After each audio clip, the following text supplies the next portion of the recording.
in videos that I did not think I would be making today, this was not on the plan. I woke up literally 3 hours ago, went and recorded a whole YouTube video vlog out in the city, walked around, like came back home, edited everything, just got done, scheduled to tweet everything else, and EG decides to blow up their roster. So in case you are learning this via this video for the first time and don't follow any other league sources, every news reporting source, every journalist has put out there that Evil Geniuses is splitting up entirely. Like the current leading rumor is that only JoJo would be left on the roster and the rest would be gone due to EG wanting to cut costs. This roster being one of the more expensive in the league, EG being a top paying team in the league, and them just wanting to try and survive the esports winter. Clearly that is upon us, and I've talked about a bunch of times in this video or on this channel. My initial reaction, because I'm learning this all at the same pace as you, again, I do not ever let people slide into my DMs with roster rumors or leaks that happened once. I've made a public statement to make sure that doesn't happen again. So this is all raw and authentic.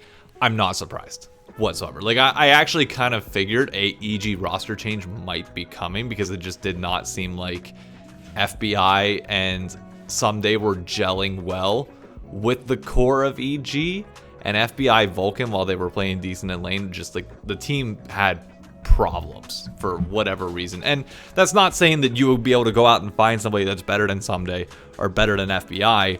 It would likely just be a side grade that you're hoping the chemistry works out and that's automatically better for you. But I wasn't expecting a round 2 of the Bud Light Ace. I really wasn't. Oh shit, here we go again. It's shocking overall, yeah. And I'd imagine EG fans are probably going to be pretty pissed by this. But one thing I'm really curious to see here is, I see a lot of people talking about, oh, you know, someday FBI, Vulcan will get options elsewhere and people will be willing to pay. The only team that, to my knowledge, like an understanding of the scene right now, that would be willing to pay that much is going to be FlyQuest, because they're under new management. They want to win. They're going to be willing to pay for it because they already paid for Prince and for Vikla and Impact and it would not surprise me if they pick up Vulcan.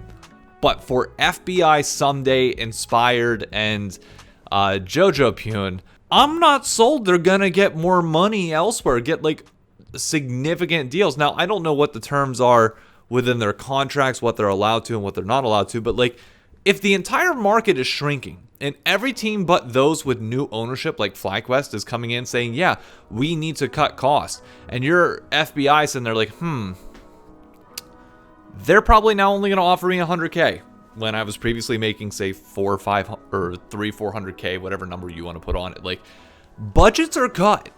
And there's, weirdly enough, a world where I could see some of these players potentially re-signing with EG if nobody else is willing to give them the money. Like, I don't know what, maybe their contract guarantees them a certain amount that's above what they would take for, like, minimum salary for EG, assuming they are going full budget.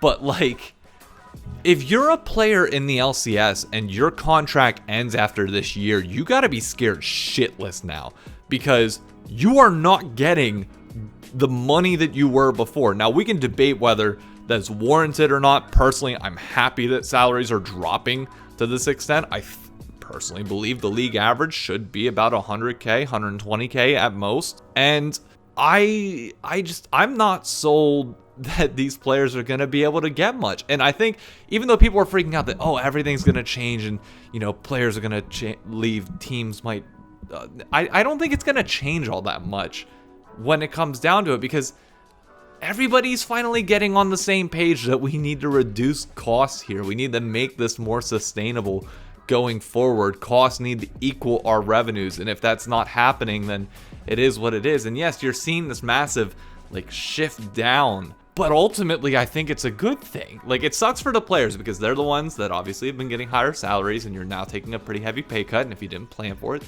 then yeah, like, that sucks. But for everybody else, like when people were making a big deal out of TSM cutting down to minimal salary, If they're screwing over their players and not giving what is guaranteed in their contracts, then yeah, that's a problem. However, if you do everything by the books, players get what they are already guaranteed via their contracts that they established earlier, and there's been no like greedy clauses to go around it. I have no problem with LCS teams paying minimum salary next year. Obviously, you would hope that you would give them incentives for streaming, external content, ways that they can elevate their revenue beyond just a flat 75K for the amount of hours that they put in.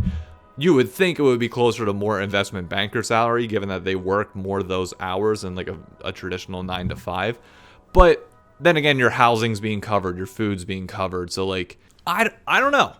I really don't know, but I don't have a problem with it if people truly want to go budget, so long as they're doing so in the right way. And I would expect more teams, including the big names, to go that route. Maybe at that point, we'll finally hit a sustainable level. Maybe at that point, things will finally be profitable and we can start scaling where we based on where we actually are. But for EG fans, whew, I don't know what to tell you. Like I've never seen an off-season move like this. At least with like the CLG Bud Light Ace, it was like, okay, they were all performing terribly, bottom of the league for an extremely high-paying roster. Yeah, everybody and their mother is gonna get cut as they retool.